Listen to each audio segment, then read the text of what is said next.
Le plus important, c'est l'emplacement, la passion et la persévérance. Ce sont les facteurs d'une réussite. Bonjour Claudia. Bonjour Morgane. Merci de me recevoir pour cet entretien. Merci à toi.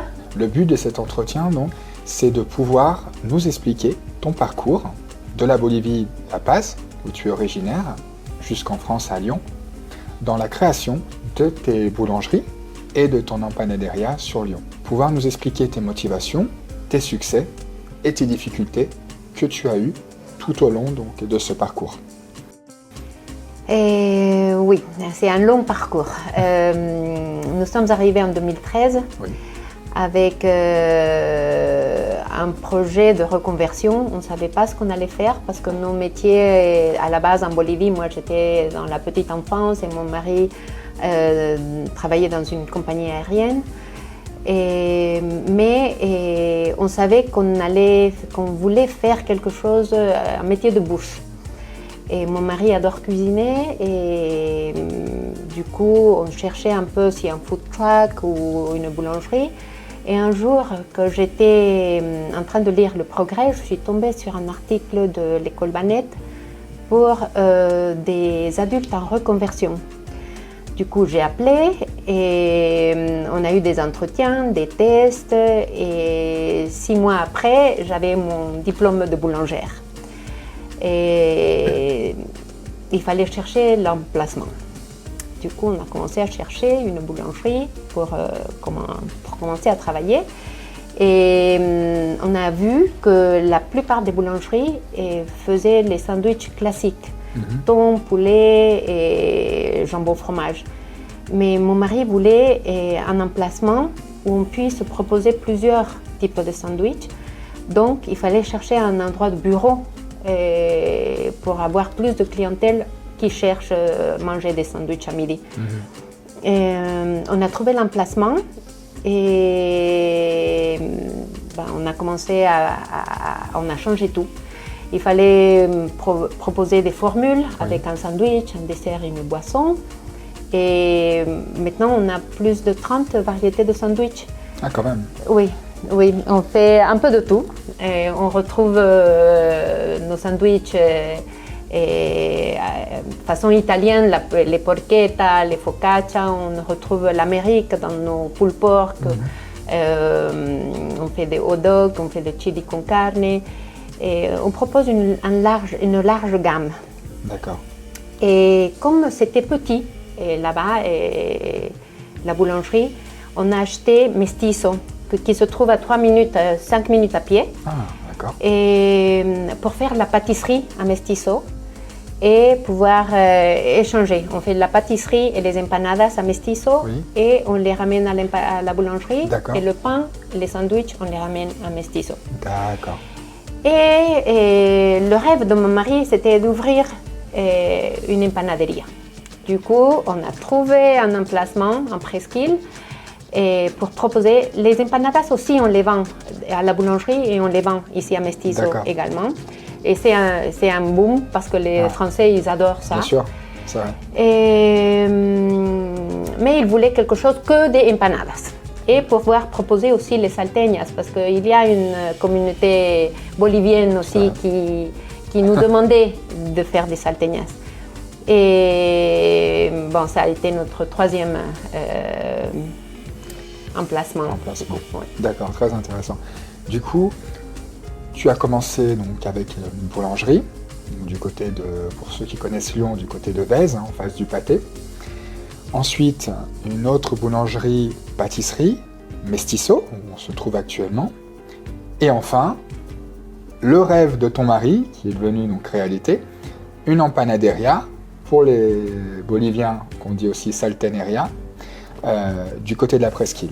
D'accord. C'est ça. Ce qui est très intéressant, et moi ce qui m'a marqué, c'est que tu as réussi, si tu veux, à fusionner des saveurs. Donc des saveurs d'Amérique latine, de Bolivie, par exemple, les salteñas, des saveurs d'Amérique latine du Sud avec un peu de salé, donc des pâtisseries comme Alfajores, par exemple, des sandwichs comme choripan, qui sont d'origine argentine, mais également qu'on retrouve en Bolivie, Tu as fusionné aussi des saveurs américaines, comme tu as pu l'expliquer avant, et européennes. Donc, ce qui a permis, d'avoir une large gamme de produits, comme tu nous l'as dit. De deux, de pouvoir offrir quelque part d'autres, un peu d'exotisme, non? Et de trois, tu as surtout pu adapter à un marché français, un marché traditionnel de la boulangerie, qui est un marché assez complexe en France, avec une clientèle très exigeante. Tu as réussi à t'insérer et à t'adapter, d'accord, sans oublier de là où tu viens, donc en tant que d'Amérique latine, d'Amérique du Sud, et à la France, donc créer vraiment ce mélange, ce mix. C'est ça. Ce qui est également aussi intéressant, et ce qui m'a aussi un petit peu frappé dans ce sens-là, c'est que, alors je vais te laisser l'expliquer, mais tu m'avais dit que pour l'instant, tu ne communiques pas beaucoup sur les réseaux sociaux, malgré que tu sois présente sur Facebook et que tu as une page internet, mais surtout ce qui fait, j'ai envie de te dire, cette valeur ajoutée que tu as, en plus d'avoir cette différenciation en termes de produits que tu offres, c'est surtout ce bouche à oreille qui fonctionne. On peut retrouver sur Google ou d'autres pages les avis positifs, favorables, mais je te laisse m'en parler un peu plus en détail. Qu'est-ce qui a fait cette notoriété que tu as et qu'est-ce qui a fait cet amour? Je m'avance un petit peu, mais qu'est-ce qui fait que tes produits soient aussi bons? Je pense que c'est ça, c'est qu'on les fait avec amour. Quand les clients arrivent, ils nous disent « mais il est bon ce produit », mais il est fait avec amour. Et mon mari me dit toujours qu'à la boulangerie, parce que je fais la vente à la boulangerie et j'aime faire la vente parce que c'est le contact avec les clients. Et il me dit que je leur parle comme si j'étais dans la crèche où je travaillais pendant 25 ans. Et selon lui aussi, et depuis, parce qu'au début, j'aimais pas faire la vente. Et j'étais cachée derrière en production. Et du coup, un jour, il me dit « Clau, tu dois aller en vente. Tu vas voir que c'est là que tu vas être en contact avec les clients. » Et moi, je disais « Non, mais je n'aime pas, je ne veux pas ça. » Et le jour où je suis allée en vente, j'ai adoré. Et nos ventes ont commencé à monter aussi. Ah. Et c'est lui qui me dit toujours, mais c'est parce que toi, tu traites tes clients comme si tu étais tes enfants à la crèche en Bolivie. Et je leur parle d'une façon qu'il m'embête avec ça. Mais peut-être il a raison. Et je crois que c'est ça. Et c'est, comme je te disais tout à l'heure, c'est un peu le bouche à oreille. Et comme on est dans un endroit de beaucoup de bureaux, les collègues entre eux, ils disent on va manger à la boulangerie, ils ont ce sandwich. Et des fois, ils arrivent et me disent je veux goûter, par exemple, on m'a dit qu'il y a le meilleur tiramisu de Lyon. On me dit comme ça, par exemple. Et c'est qui? C'est un collègue. Ou le sandwich, le porchetta, on m'a parlé très bien de votre porchetta. Et c'est les clients. C'est les clients, le bouche à oreille. Le bouche à oreille, exactement. Oui. Qui est d'ailleurs, au niveau marketing, une très bonne stratégie et qui est très ancienne, mais encore dans l'actualité, qui fonctionne énormément. Oui. Pourquoi? Parce qu'on a cette authenticité. Oui.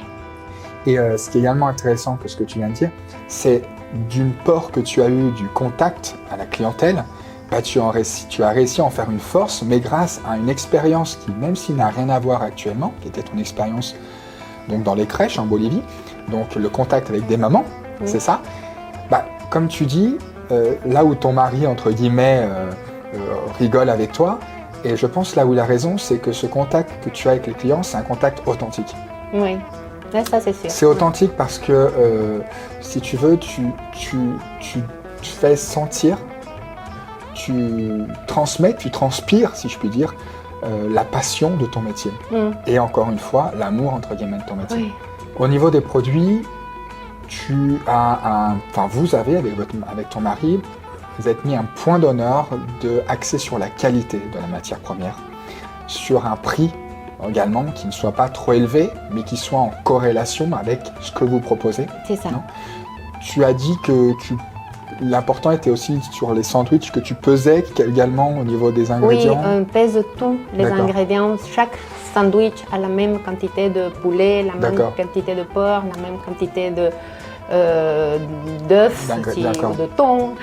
Et pour nous, c'est très important ça, parce qu'un client doit avoir le même produit que le client suivant. C'est intéressant. Et ça nous permet aussi la qualité est très importante, Oui. mais aussi notre marge, elle est importante. Alors ça nous permet aussi de proposer quelque chose qui est correct. Qui est correct, tout à fait. Et qui, pour nous, c'est important de contrôler, quoi. Tout à fait. De toute façon, pour n'importe quel, on veut dire, business, si je puis dire ça comme ça, ce qui est important, c'est certes offrir des produits, on peut même parler de services, hein, mais c'est surtout la marge qu'on a, puisque la marge que l'on peut récolter va servir ensuite à investir dans d'autres produits ou d'autres services, et donc du coup mieux faire connaître et également apporter, on va dire, ou de nouveaux services, ou de nouveaux produits, ou d'une nouvelle gamme, ce qui est dans ton cas. Voilà. C'est Et ça, je trouve que c'est quelque chose pour tout ce qui concerne les entrepreneurs, de manière générale, important et qu'il ne faut pas perdre à l'esprit. Oui. D'accord. Toi, actuellement ou dans le futur, quelle serait ta stratégie de communication donc dans tes 3 enseignes? Il faut qu'on soit plus actif Sur dans les sur les réseaux sociaux. Oui. Ça, c'est un must. Ah, Oui. je Mais comprends. futur proche, j'espère. D'accord. Les réseaux sociaux, c'est vrai qu'à l'heure actuelle, c'est entre guillemets primordial. Oui. Il faut savoir les utiliser intelligemment, puisque c'est un canal qui permet rapidement d'accéder à de nouveaux clients et surtout de pouvoir cibler sa clientèle. Mais en même temps, les réseaux sociaux permettent à une entreprise, comme à une marque, de pouvoir développer sa notoriété, développer son image de marque, développer donc ce qu'elle propose. Non ? Oui, c'est ça. Maintenant, selon ton expérience, donc depuis la Bolivie en France et puis ce que tu as réussi à mettre en place, peux-tu donner des conseils, des tips aux futurs donc, entrepreneurs qui souhaitent se lancer? Je pense que le plus important pour une réussite, c'est l'emplacement et la passion. La passion. Et oui, et la persévérance. Parce que sans ça, le travail dur aussi. Le travail dur et conscient et responsable. Et je pense que ce sont les facteurs d'une réussite. D'accord. Donc pour résumer, donc, auprès des entrepreneurs, futurs entrepreneurs et notre public, ce qu'a dit Claudia, de manière générale, la persévérance, la résilience, la motivation, ne jamais baisser les bras, c'est important. Et comme tu m'avais dit, Claudia, la foi. La foi est très importante. La foi en ce que l'on fait, la foi en ce que l'on croit, non ? Et surtout avoir un objectif. Puisque si nous avons un objectif, nous pouvons voir la finalité. Et du coup, même dans des moments difficiles, dans des moments où parfois on se dit que ça ne sert à rien, que ça n'avance pas, eh ben, il faut continuer, il faut se battre. La vie est un beau combat, d'accord, mais qui mérite la peine. Claudia en est la preuve. Avec la langue, la barrière de la langue qu'elle a réussi à dominer, une culture différente qu'elle a réussi à apprivoiser, et un pays qui est maintenant le sien, la France, où elle a réussi à mettre en place 3 business grâce à un travail acharné et également grâce à la passion et à l'amour qu'elle y met. Voilà. Merci Claudia. Merci à toi. Et à bientôt en tout cas. À bientôt. On se retrouve à l'empanaderia ou à la boulangerie. Avec grand plaisir, avec très grand plaisir. Surtout moi qui adore les salteñas et les empanadas aussi, donc avec grand plaisir. Parfait, Merci. à bientôt. À bientôt. 6 mois après, j'ai eu... Non, je mélange tout là. Dans la création donc, de ces 3 boulangeries. Oh, c'est horrible, mais c'est là que tu me le dis, c'est vrai que c'est vrai. Oh là là, c'est vrai. J'aurais dû te le dire plus tôt. Ah ouais, non, mais c'est pas grave. Mais, tu vois, ça, c'est une bonne manière de s'entraîner aussi. Morgane, tu arrêtes avec les donc. Ok. Mais plus on pense aux donc, je pense que plus on le dit après. Oui, c'est ça.